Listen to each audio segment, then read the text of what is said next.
Coming up next on Access Framingham, China, with my special guest, State Representative Jack Patrick Lewis. Stay tuned.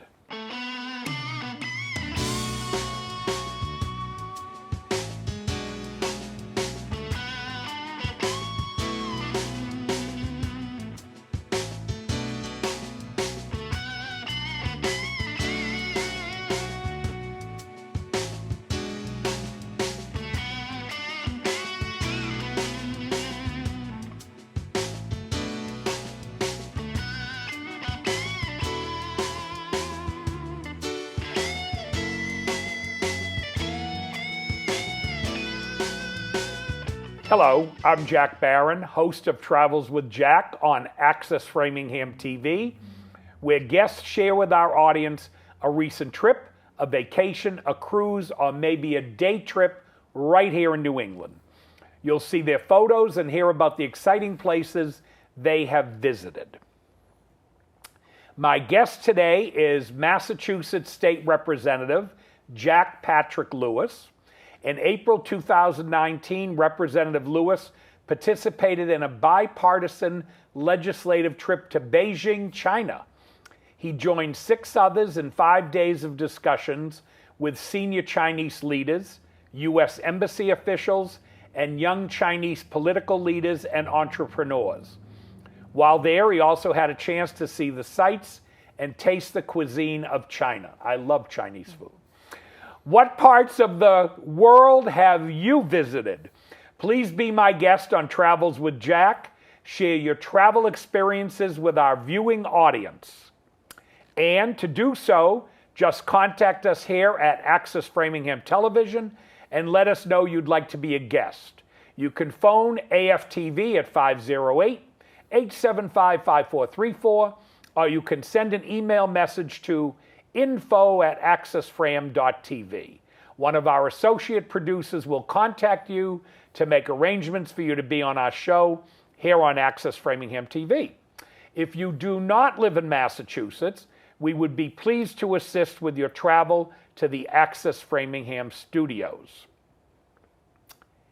And now, let me welcome Representative Jack Lewis to Travels with Jack. Everyone today is Jack. It's a good name to have. Good name. So, a little bit of history on Representative Lewis. Jack Lewis is the current state representative for Ashland and 1/3 of Framingham. He has served this constituency for more than 3 years. I'm sure you've heard a few questions about the turnpike. Every day. Jack lives in Framingham and has for about 8 years. He came to Framingham from the western part of the United States to take a leadership role at the Unitarian Universalist Church in Wellesley, Massachusetts. Jack and Brent are currently raising 3 children, a 16-year-old, a 9-year-old, and a 6-year-old. Everything is multiples of 3. No, 16 is not a multiple of 3. All right, my mistake. Currently raising a family and representing his constituency takes a lot of Jack's time, but he loves to go hiking with the family dog Brownie and the children. And Jack's emphasis, I asked him what kind of things he works on in particular, is on the his state position as well as his connections to the church. He feels very strongly to help youth stay healthy, develop the tools they need to make good decisions, and work with the community as a whole to strengthen and have better lives. So, welcome. Thank you so much. And we're going to have probably a picture of China come up. That's usually what Bill does for us. So as soon as that comes up, we'll explain it. Talk to me how did you go with the Brett as well, or just yourself and the other state officials? Yeah, so this was a very much last-minute trip. The Chinese government is starting to invest some energy into developing better relationships with American political leaders. And so I got a call about 3 weeks before the trip to China saying, Jack, would you be interested in this trip? There's 7, 8 other state reps from around the country, state senators as well. Oh, what do you mean? This was not just Massachusetts? No, I was the only rep or senator from New England. Really? You're kidding? Yes, it was. So I didn't know anyone going into the trip. Was this a lottery? You pulled a number and they called you? I didn't ask too many questions. I love to travel. As I had mentioned. Oh, I didn't realize this. Yes. What an honor. So at least the Chinese government has faith in my political potential. Okay. Is one way to look at it. Now they probably have a Chinese restaurant they're connected with in Framingham, and they said, let's get that guy so he'll have a reason to eat there. I try to get along with a lot of people, and so I think a friend of a friend sort of made the connection. Good. So, good. Oh, this was a national group. So yes, a group of us, and we ranged from very, very progressive Democrats on one end of the spectrum to some really, really conservative Republicans. Okay. And everything in between. Okay. So politically, other than the fact that all of us lived in the United States, there wasn't a lot that we had in common I would say delegates going. You are a relatively youthful state politician. Were they your age mostly? Around my age, yes. So they wanted younger people. Yes. So the hope was, okay. The Chinese admit it, and I've admitted it, they want to build a relationship with folks who one day may be in a position where, having made friendly connections with Chinese leaders, but they invited conservatives, they invited liberals, they invited a spectrum of folks. And so the trip was around a couple things. One of them being to build those connections, to learn about Chinese culture and modern Chinese society, not from the news, not from hearsay, not even solely from ourselves. And so we met with U.S. leaders before the trip. We met with embassy leaders in China, in addition to Chinese current leaders, up-and-coming Chinese leaders. There was a dinner we had with, I think he was like the 5th or 6th richest person in China. Really? A very diverse group of folks. Was this funded, do you think, by the business community of China, or was this a government, or mixed? Everything in China has some connection back to the government. So it does. It was the All China Youth Federation were the sponsors. It's their government. How do I describe it?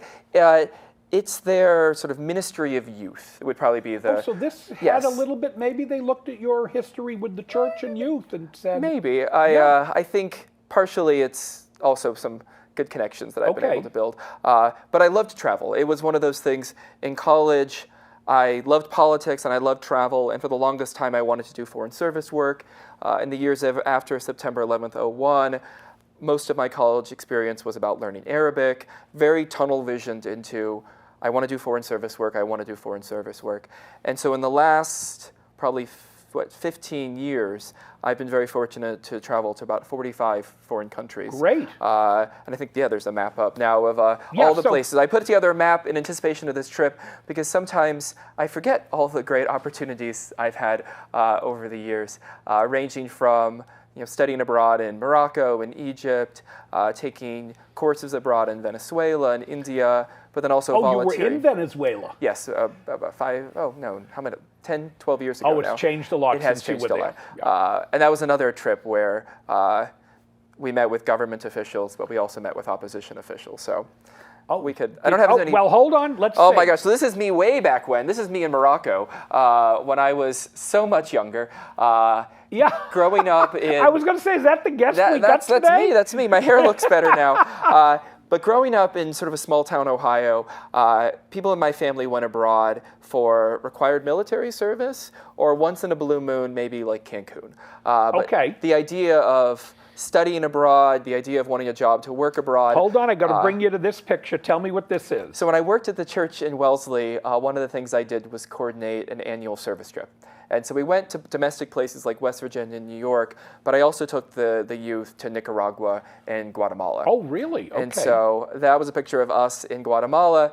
This is a picture of me back in college working or volunteering at some schools in Ghana, in Western Africa. Oh, you were there too? Okay. And my mother always... They're having a very big problem, by the way, in Ghana with Islamists. What do they call that? The Sejal Plain or something? In the north. And it's really creating a lot of issues with the people being able to maintain their regular lives.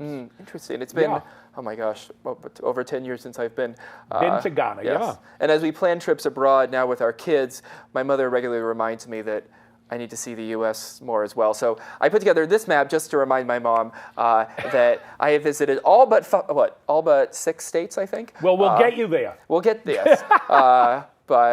So this is actually the first picture I sent about China. And what I love about traveling is getting exposed to other cultures, other ways of doing things. Yep. But this map actually, I think, embodies that entirely. This is a picture of the world from a Chinese perspective. China's in the middle. If you look at a map of the world in the United States is often in the place where China is.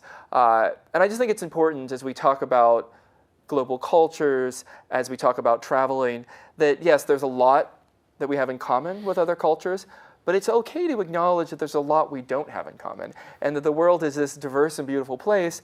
And what I like to do is to put myself, and now my kids, and when I worked at the church, other people's kids, in situations where you feel uncomfortable at times. You have to adapt, you have to evolve.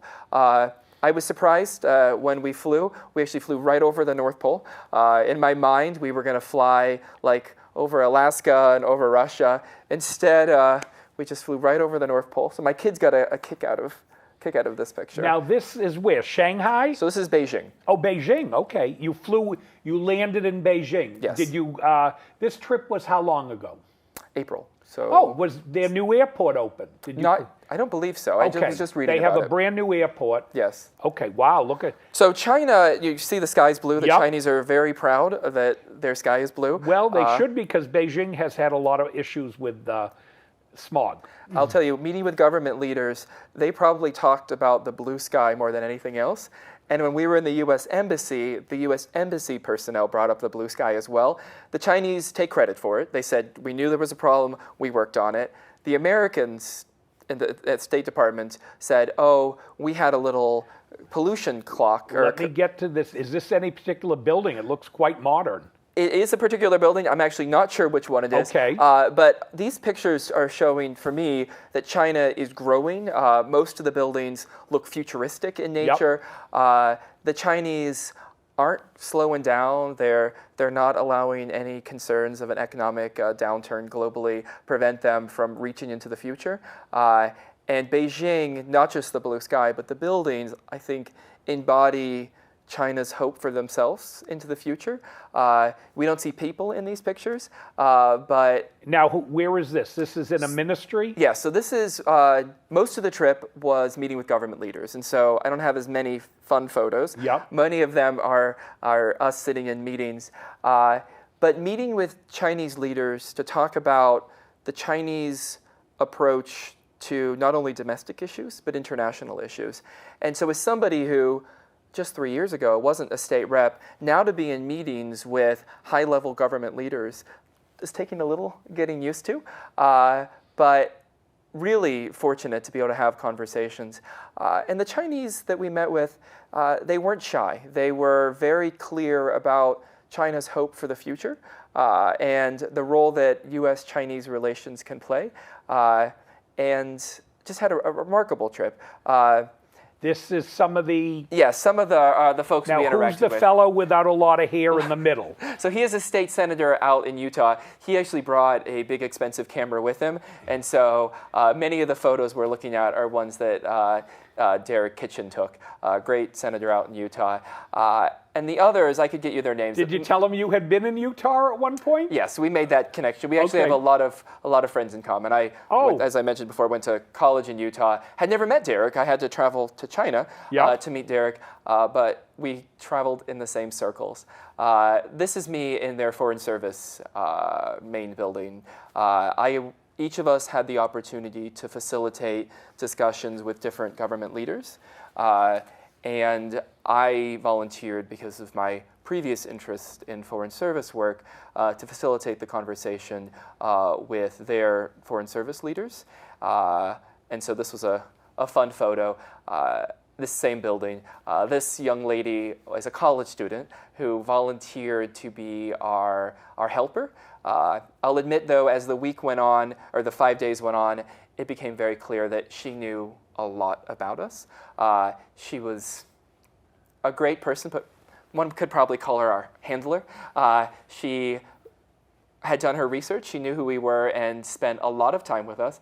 And I wish her the best luck as she's currently trying to become a member of the Communist Party in a formal way and see if she can move her way up the ranks in China. But yes. Did it remind you a little bit of the State House in Massachusetts?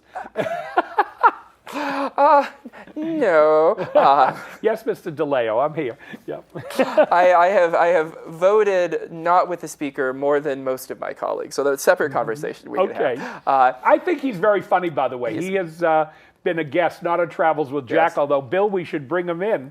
And he's actually has a wonderful sense of humor. Yes, he's a good guy. I think he's doing a fine job as speaker. I have decided, along with the other Framingham reps, Maria Robinson and Carmen Gentile, to be more independent than maybe we could be. And so we have not always voted with the speaker and have made some different choices along the way. Well, that's not going to get you to climb up the, in China, they'd say you got to vote with the party. Well, yes, but we're not in China, so and I think the so speaker there's a good question. Did you that. right away see a big difference between the way they see government and the way you see it in Massachusetts? Yes, of course, very much so. And I remember there was a conversation we were having with a government leader in which we pushed that point some. And his argument was, look around at the people.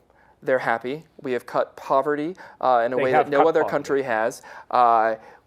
People are wearing Nikes and Levi's. People are able to travel around the country. Most of the tourists we saw were Chinese domestic tourists. Yep. And so the argument that I heard from the Chinese leaders was, yes, there might be talk in some circles of democracy in China, but the average Chinese citizen is happy that they have now these freedoms. And it's not a question of democracy or not democracy or what is democracy, but that many of the freedoms we enjoy, they would argue, the average Chinese resident gets to enjoy as well, which was an interesting opinion to try to live into. Well, you know, a lot of that is true. So yes, I had... But my question, while we look at you on the Great Wall of China, sweating there, it was hot. Is you see what's going on in Hong Kong. Yes. And they don't want to be under a totalitarian government. And you see how they are every day for months fighting. They were able to turn back that extradition litigation, proposal. But there's something in that Chinese government they don't like. At least half of so it's the Hong Kong residents, and they actually brought up Hong Kong and Taiwan a lot. Oh, I'm surprised.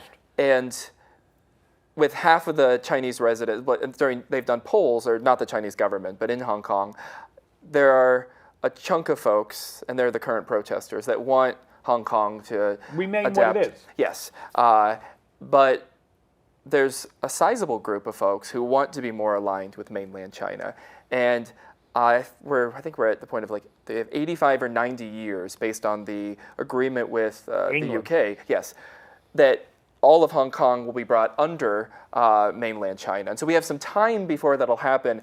But I think that the situation there is not gonna get any better for a while.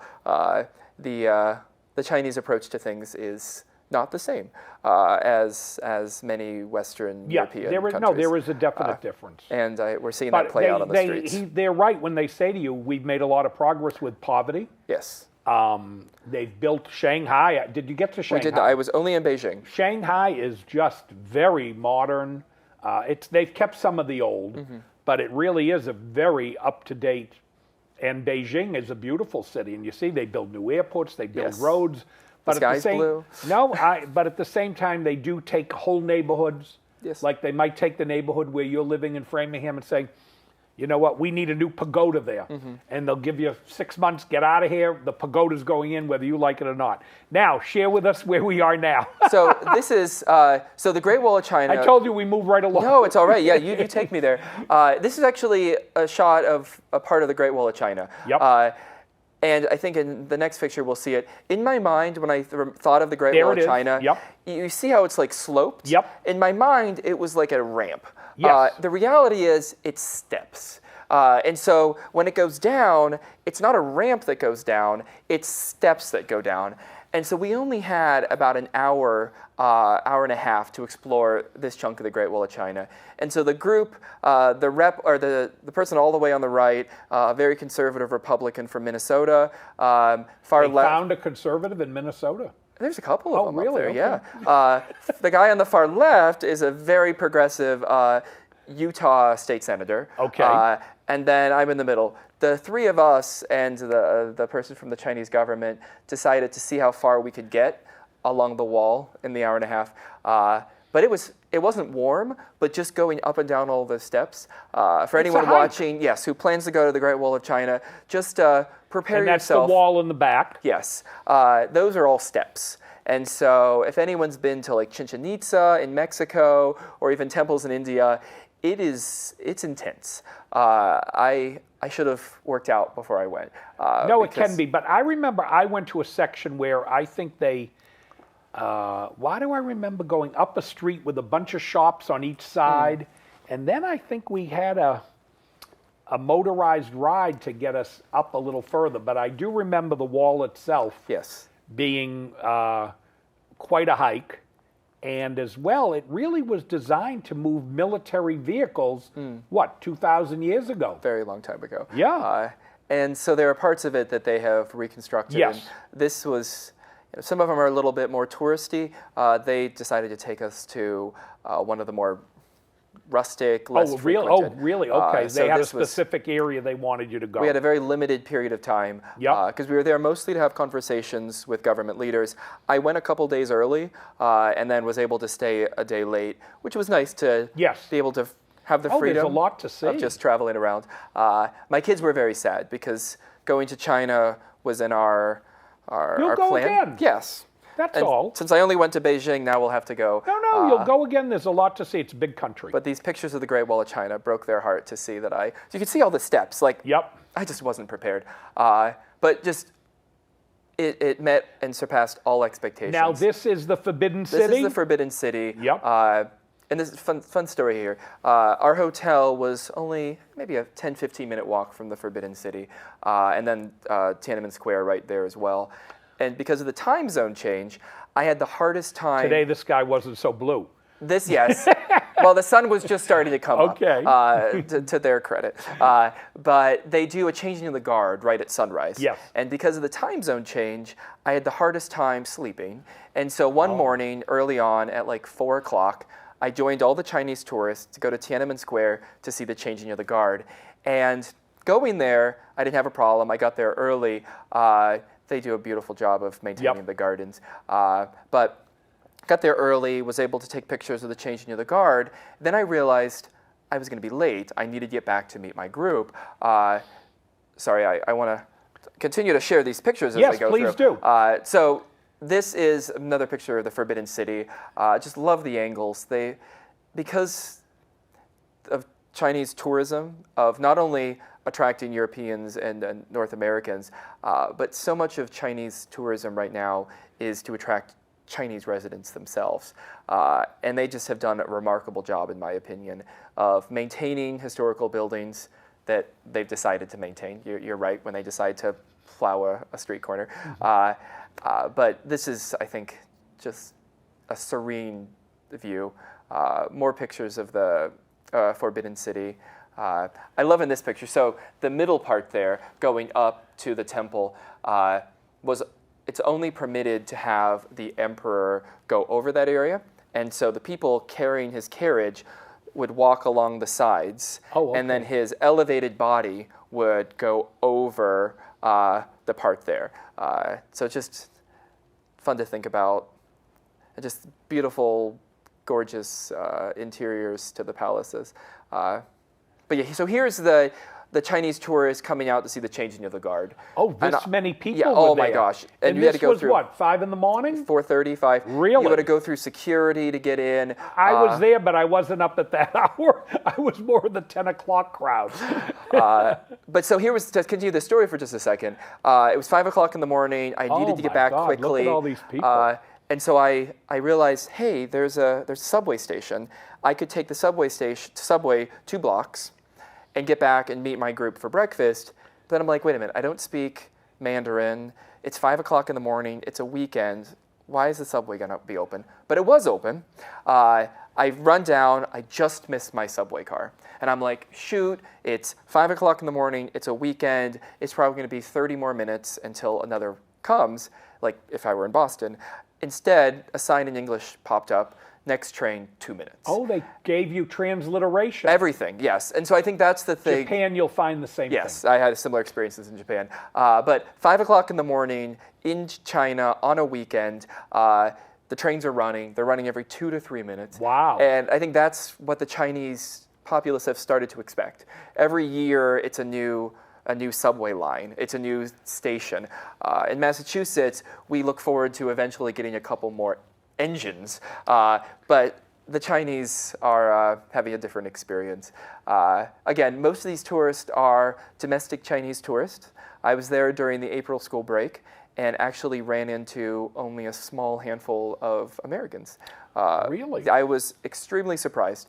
The Great Wall of China was the one place where we ran into hordes of U.S. residents. But again, this is the nobody yelled out at you, "What are you doing about the tolls?" No one.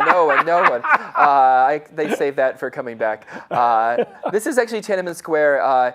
The Chinese are proud of their working class communist roots, and so I love the artistic decisions making that went into some of these murals and some of the sculptures. And so this is right in Tiananmen Square, and it's Did you get a sense that today's Communist Party is more of a big corporation? A successful corporation? No, I would. No, I will never lie to you or anyone. No, the Chinese have definitely embraced capitalism, state-sponsored capitalism, but through the Communist Party. And so it's interesting to think about what Karl Marx would have thought about China, what even Mao would have thought about China. They didn't have success with the other system. So the Chinese... They were going hungry. They were starving. They're finding success. Did they discuss that at all, that they had a lack of success with the traditional communism? They did not go down that road. They didn't go down that road. They argued that there was a period. A seamless evolution and transition. Oh, okay. Yes. So the one of the things. Oh, wait, let me, before we lose this picture, hold on, and I love Jack. to eat. Tell me about the food. That's why I said we got to stop and talk about food. So this is the Friendship Kitchen. I love to eat. I love to travel. I love to be inspired to cook based on travel experiences. So we made dumplings. We had a competition to see which group could make the most dumplings. Our group got close, kind of like a cooking show. And this is me and the Your friend from Utah. Yes. Yep. I'm never shy about making weird faces, assumedly. But they taught us how to make dumplings. We also made some sort of desserts as well. But it's great. One of the things the Chinese want to do, so these are the dumplings we made, is to bring us together and allow those casual conversations to happen while doing things like cooking. I don't know about you, but for me, it was baking with I love to eat. Yeah, I love to eat. But it was like baking with my grandma growing up was where we talked about the deep issues. And there's something about being hot in this big, loud kitchen surrounded by all these people that actually allowed us to talk about our lives and talk about our families and to get young Chinese leaders. Food and dining and eating together is a great way with your own children to get together and talk about things. Exactly. You know, they always used to say, well, try to have your family have dinner together. I always, with my kids who are your age or older, had dinner with the kids and my wife. And I would ask, what do you do in school? All those kind of questions. And around food, they kind of can't leave the table because they want to eat. Yes. So you can get the conversation going. So they were smart to bring you in and say, let's put them around food. And if we actually go back to the previous photo for just a second. Oh, you got a Kentucky Fried Chicken. So there's all that. So these are dumplings that I made at home. Based on, so whatever we go on a trip, we try to bring back recipes and spices and ways of doing things. And it has forever changed the way our family eats. We probably eat homemade Asian cuisine 4 out of every 7 nights in my house. Really? My kids love tofu, we love curries, and they love dumplings. So when I have the time, and I'm not working 24/7, the kids like making dumplings with me. So the kids are sad they didn't go to China, but they are so grateful that I learned how to fold a good dumpling. You'll put that when you run for office there again. We go. Dumpling maker. Professional dumpling maker. This is a Kentucky Fried Chicken. Yes, right outside of, I think it was the Summer Palace. Yeah. And so I think this picture embodies modern China more than anything else. If we had like a young person wearing Air Jordan sneakers and Levi's and a t-shirt in it, that would be only better. But there's American fast food chains everywhere. Well, they're a huge company in China. Yes. McDonald's is popular. I think Kentucky Fried Chicken's probably number one. I would go down that road with you. One of the things I love doing when traveling, and I urge people to do this, I don't eat at McDonald's a lot, but I love how international fast food chains adapt their menu Absolutely. for a local clientele. Egypt, there's a Mick Arabia, I think, on the menu in McDonald's. There's a Mick Sahara on the menu in Morocco. The sweet taro pie is very popular at McDonald's. So I bought one of those. It's like a sweet yam. Yep. And so I just urge folks to try new things, experiment. And sometimes you do more experimenting at McDonald's. Yeah, no, you're absolutely right. They adapt to the local market.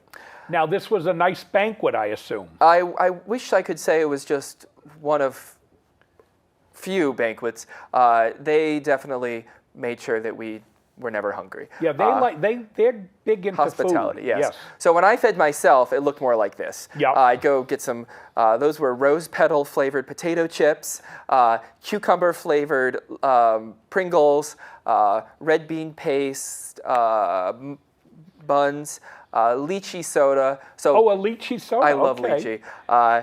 And it was even from Lay's. Yeah, Lay's, Pringles. But when they took care of us, it was a feast. Yeah. And the food would keep going. And every table had, oh my gosh, when left to my own devices, they have these night markets. Yep. I love fruit, so they have this like candied kiwi, strawberry thing. So at night, we were able to go out. The scorpions. Yes, I did not get any closer to the scorpions. But yes, like, the world is a diverse place, and I'm a big fan of dumplings and buns, and so every morning at breakfast we'd have about 8 different. Did you have a terrific buffet breakfast every morning? Yes, another picture is going to show. I would actually get up early and eat, go down early for breakfast so that I could stay over the course of about an hour and a half. I would do emails on my phone so that I could eat a lot. So you had full telephone service? I did not, no. You did not? I actually got a separate burner phone. There were questions of security around taking laptops and our own cell phones as government officials. So many of us got separate cell phones and separate email addresses. So you're saying the United States government told you we don't want you to? There were some recommendations that we just be aware. Or were they afraid they were listening to you? Everything. There was just a concern that if we wanted to potentially move up in the world, to not take anything that could be misconstrued. Okay. So my staffer did a great job. She forwarded me emails all day long to my new email address. I would respond to her. She would then. So even though I was in China for 6 days, I was still working very full time. This is me being silly, but I love statues, and I'm a silly person.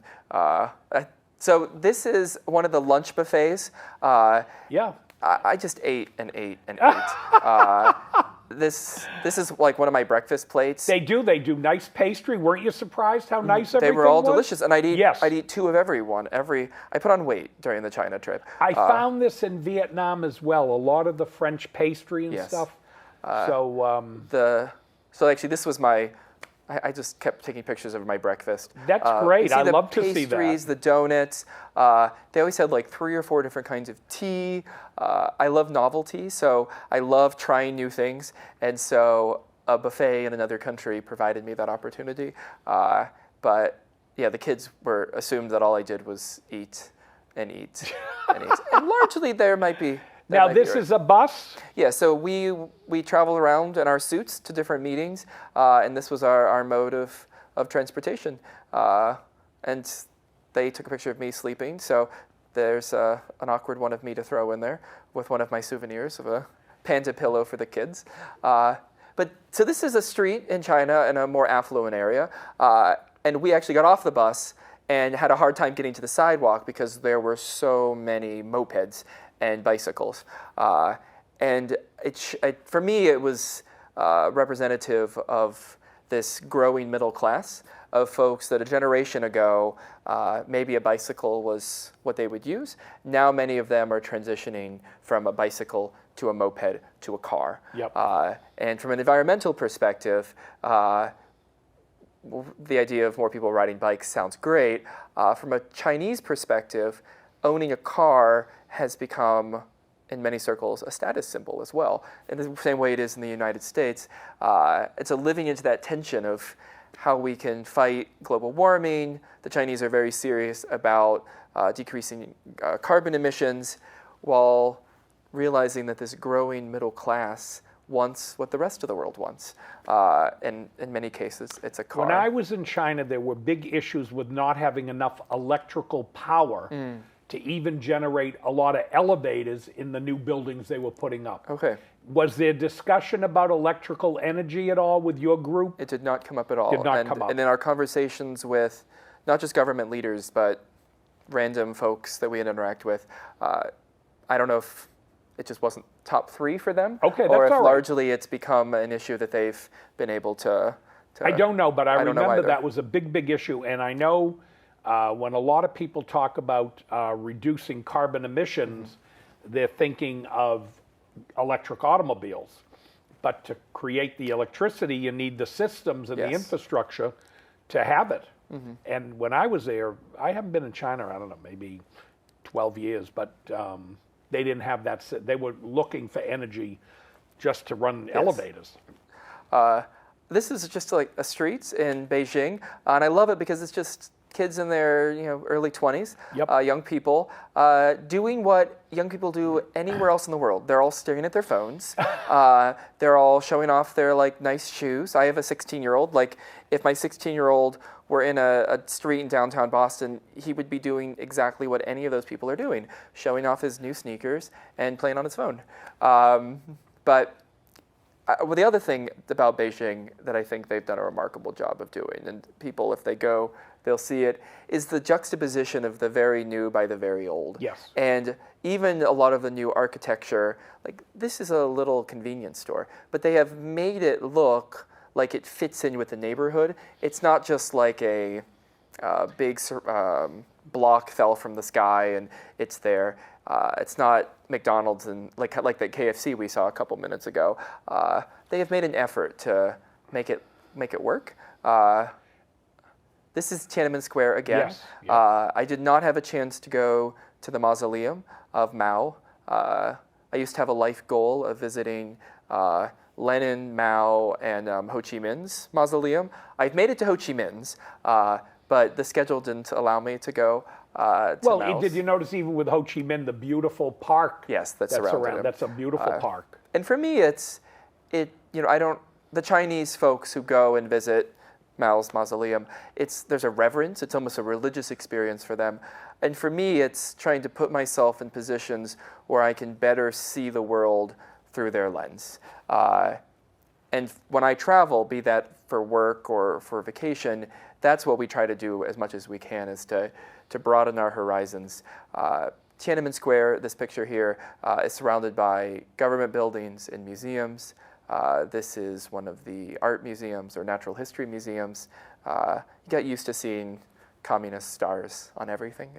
But again, mostly Chinese tourists. One of the other things that they did was they introduced us to Chinese arts and took us to community centers. China, or Beijing, is big on designating communities And so the Communist Party plays a role in each of those communities, but there's also a community center where students can gather after school for homework help. Seniors can come and learn dance. They do. I remember seeing the seniors in the park. Yes. In the morning, we're doing exercise together, which is actually, I admired that sense that they weren't alone. There's much more in the Chinese social life of people, like you work with your church, it believes in strong community.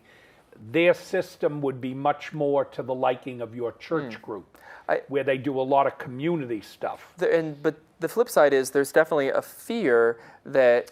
Let me just take you to this picture. This is also a gentleman from the United States. Yes, so he's a state rep. I forget where he's from, maybe down in the Carolinas, or Maryland, actually. Yep. So this is us in one of the community centers doing some of the traditional artwork. Anytime I get a calligraphy pen, I write in Arabic, which is on the right. It just takes me right back to calligraphy classes back in college. But there's a concern in China about losing that culture, losing what makes China unique. Oh, really? And so these community centers play a role of introducing the next generation. Young people are watching Hollywood movies. They're becoming Americanized. And the Chinese government is aware of that and obviously isn't throwing themselves in front of it too aggressively. But at the same time, they want to maintain some of those ancient roots. So things about traditional Chinese medicine, traditional Chinese paint styles. So there is a concern that, I think this is actually, I hear about this in many of the countries, people when they visit I don't know if it's just the world changes because everybody's looking at the stories on their telephones or computers. It's become much more of we know the stories going on in Iceland or Sweden or wherever. But I think a fear of losing those traditional things that you used to do. And so the senior... it's interesting they brought that up, that they were aware of that. They're aware of that, and I hope we have a chance to talk a little bit more about that. One of the other things I do, and most American tourists would never do this, but I recommend it, and if people are angry that I do it, forgive me. I like to visit museums from the perspective of another country. So in Vietnam, I visited the Museum of American Atrocities. It's a very difficult museum, but it tells the story of the Vietnam War through a communist Vietnamese perspective. You like to see both sides of the story. So this is a museum of Chinese military, and so it's all about celebrating Chinese success and ambition in the military. So out front, of course, there are statues of the hardworking Chinese worker, but inside it talks about like going in the Air and Space Smithsonian. They show their own aircraft, their own missiles, but of course they talk about the Korean conflict through a different lens. They talk about American involvement in their self-pronounced realm of influence. Did they talk at all about the situation they were in when the Japanese occupied them? Did they get into any of that kind of conversation? We didn't get that deep. The museum. So as part of our organized group, no. Going to the museum. The museum. Did they discuss it? It was in China. It was in Mandarin. So, but there were definitely.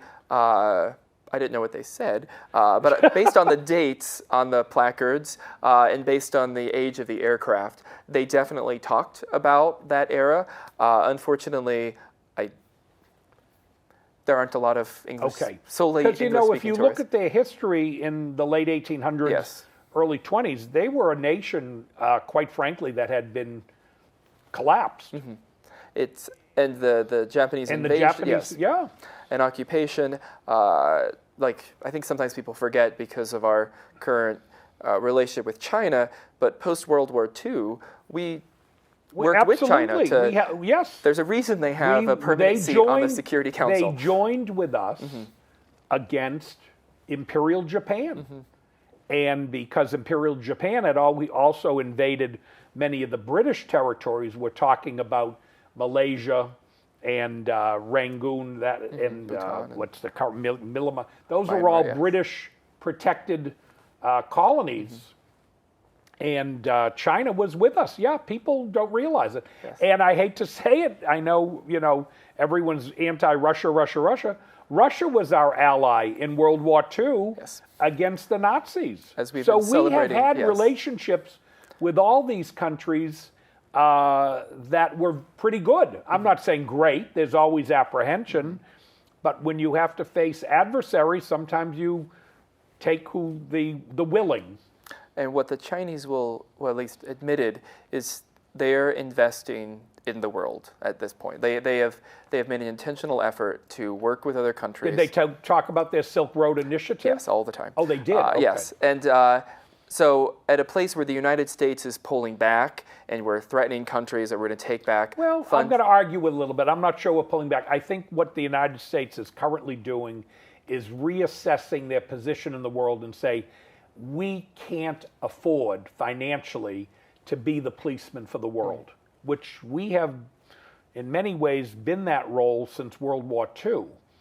And I think the current administration is of the belief that we can't be everything. So when you had recently Iran, it has been designated, sent drones and missiles into Saudi Arabia. Instead of us jumping in, this administration has said, no, I'm not sure that is an issue that harms the United States directly. In other words, they're not shooting the weapon at Boston or your district in Framingham. I don't know if I won't get into my agreement with it. I'm just kind of stating their policy. And the Chinese I have a different opinion. The Chinese are, from their perspective, are seeing that. They're saying, we don't want to be the policeman of the world. We never have been. They'll tell us, from their perspective, we've actually saved a whole lot of money by not being the policeman of the world. That's right. It's an expensive role. And so what they then are doing is they're going into Latin America. They're going into Africa. And they're saying, you want to build a new airport? You want to build a new runway? Partner with us. So they're entering into these trade agreements that are good for China. And some could argue good for the host country. Some could argue. Some benefits, And did they say it's controversial that some countries feel that they are getting too in debt to China and can't pay the money back and it's creating other issues, or they didn't go there? They did not go there. Okay. It is hard to reject an offer like that. Yes, so the Chinese also utilize that, and we don't get enough people watching the show who will get too many complaints, but the Chinese also utilize that to employ their citizens. Yes, I was about to say that. Yeah, when they go and they build a road in Africa, it's not just local African people who join to dig the road. They bring in a lot of Chinese workers and say, that's who's going to build it. You can have the road, but all our people are going to work. We're going to pay them. And in turn, we want you to share with us your minerals, your agricultural land, because we don't have enough land in China to grow all the food we may need. So we want to help use your wonderful land here to help feed our nation. So it's a little more than just... It's intentional, though. It's the Chinese are... Oh, yeah, they have a plan. They have a plan, and they're living into it. Oh, yeah. But it'll be interesting to see. I don't hear any feedback. For so many years, Americans, Western Europeans, oh, you're colonialists, you're colonialists, you're colonialists, you're evil colonialists. I don't hear anyone saying, gee, these Chinese are colonialists. I don't know, it's it's very quiet. I don't hear it. The Chinese would argue that it's because they don't interfere with, like, an internal issue of that country is not. So that's what they would argue. Time will tell. Time will tell if this initiative is successful. Back to so this is the Summer Palace. So you weren't ready for all this discussion? No, I love talking about this. As I told you before, I went to college wanting to do foreign service work, and I love my current work, but my passion for international diplomacy and politics is great. This is the Summer Palace. It looks cloudy, but it's 7:30 in the morning, so give them some time. And this, again, is the Forbidden City. Actually... No, this is the Forbidden City. I think I put this picture out of order. This is, again, the Forbidden City on the other side. Back to the Summer Palace. Like this lake here, they have... For whatever reason, in the U.S. and China will take credit. They have definitely invested in cleaning up everything, from the water to the air quality, and this. Well, they have a history of big project building. Yes. You see the Great Wall of China. It goes back 2,000 years, but the dams they're putting in. They also built 2,000 years ago. They have a huge waterway of locks and everything going from one end of China to the other. The Chinese historically great construction builders of big projects. They have a proud history, and they're continuing to lean into that. The one issue which they would not discuss with you, but I'll bring up for our viewers, the one issue that seems to have brought China down dynasty after dynasty was a continuation of corruption with their government. They seem to have had issues for hundreds and hundreds of years with government officials being involved in corruption of money, and that has really been what in the past has brought them down. So I know time will tell. What time will tell, but if you looked at their dynasties, which always ran 200, 250 years, you'd see the situation was always seemed to be at the end of the dynasty, they were broke. And certain people who were like the prime minister came out very well. Yeah. So that's a concern. And when we talked about economics, they would always pivot to look at the average person now, though. The wealth is being shared in a way that it never has been in people's memory. So I think they've brought up their population considerably. And they're banking on that. But if you went out, if you were there another trip when you go with your kids. To the countryside. Well, no, I mean, but if you talk to working people, they'll say we don't have grievance systems with unions, or if I lose my job, I have nowhere to go to battle the claim. There are a lot of things these folks aren't going to share with you that we take for granted. I mean, if I worked for your office in the Commonwealth and you said, Jack, you brought me some lousy egg roll today and your dumplings were lousy, you're fired, I can create a claim and say he fired me without good, and I'll have some due process. Please don't. No, it's very different. They don't have that. No, very, very different. They have a whole lot more freedoms than they ever have had, but they're not. Yes. Yeah. This is me taking a picture. I always love trying to interact with folks who are also on vacation, and so they handed over their camera, and this is actually I forget where this is. It's interesting though that you say there's such a huge amount of Chinese from the country coming to see the city, and the government is promoting that. Yes, very much. I like that. So. That's nice. So this is the Temple of Heaven, and again you can see where the emperor here would be lifted to be brought up into it. But just a gorgeous building. The sky looked like this every single day, which is probably why they talked about it. And this is post the formal trip, so I got to get rid of the suit. The other thing, so China has loosened some of the religious restrictions of yesteryear. And so people have embraced aspects of Buddhism and Taoism and Confucianism in a way that they weren't maybe a generation ago, or at least outwardly. And so it's interesting to see young people who will go to a Buddhist temple, maybe to get a blessing before a wedding. They'll then go to a Confucius temple to burn incense. They have melded Chinese traditional religion with other Eastern spiritualities, but then are still involved with the communist system. And they have, dual identities can be hard when you're trying to live into multiple communities, and to see a country successfully, to some extent, do that. Oh, they're a successful country. Yes. And, did they discuss with you at all the Islamist situation?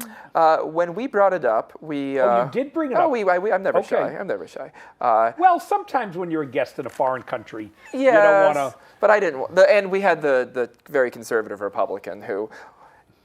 That question was probably way gentler than anything he was asking them. I was really? I was sort of middle of the road diplomatic. Okay. He was, yeah. So no, there's a certain courtesy you naturally of course want to have when you're a guest of They pivoted to... It's like if they fed you a banquet, you're not going to tell them the next day, geez, the tea was lousy and I hated the egg roll. And the alcohol was delicious, though. The alcohol. Which it was. Then we got to try some fermented... Well, you can tell them the one thing that'll do well in Massachusetts is if they want to sell the alcohol here. It's true. I've brought back some bottles, and whoever is... Yep. Alcohol sells in Massachusetts. Sells. Yep. I'm sorry, I interrupted you. No, this is just a picture of a street in a specific region of Beijing. Again, maintaining... What did they tell you with the Islamist situation, which is a very big issue? The question was... Freedom-wise. Yes. They pivoted to the U.S.'s turbulent history when it comes to racial relations. Oh, really? That's how they assuaged it? They were... and so we actually then were able to have, I think, a good conversation about... they didn't try to sugarcoat it. They didn't run away from it too quickly. They were like, we're working on it. So as we know, you're working. That's how they see it, though? That's how they sold it to us. Oh, okay. But they were prepared for anything we were going to bring up. It's good they had that open. Want to know something? I admire the group who invited you, that they allowed you to talk about these issues that, may not be terribly comfortable. Like if I was trying to hire you and you were living in Ohio and say, I want you to work for my company in downtown Boston, and you brought up, well, how's the traffic from Framingham to downtown Boston? It's awful. Well, I may not want to discuss that issue. I said, the train service is great. That's not getting... I'll tell you, so we were in a room once for 3 hours. We got to move quickly. Oh, I'm so sorry. Go ahead. But just to follow that for a second, we were in a room for 3 hours. The Americans were on one side, and the young Chinese leaders were on the other side. And we had some of these difficult conversations about pure populism and all that. Afterwards, what we were told made them the most uncomfortable was that because the room was hot, many of us took off their suit coats. Yeah. And then in return, some of them started doing it. And all of the controversial things we talked about in the meeting, the only thing I heard about afterwards was how untraditional it was for officials to take off their suit coat. So it's just amazing that I was worried we offended them talking about populism and Trump and their president. Your clothing. It was the fact that I took off my coat. Isn't that funny? We fast forwarded through those last couple of photos, but a remarkable trip. I urge folks who have an opportunity to go back. We're going to make you promise to come back on Travels with Jack with another one of your trips, because this was fascinating for us and our viewers. They were great photos. We won't hold it against you when you run for re-election that you were sticking out your tongue with a foo dog. Or do it, I don't know. No! I'm human. Human politician, a rare breed, Jack, maybe. thank you. We'll see you again so soon. much.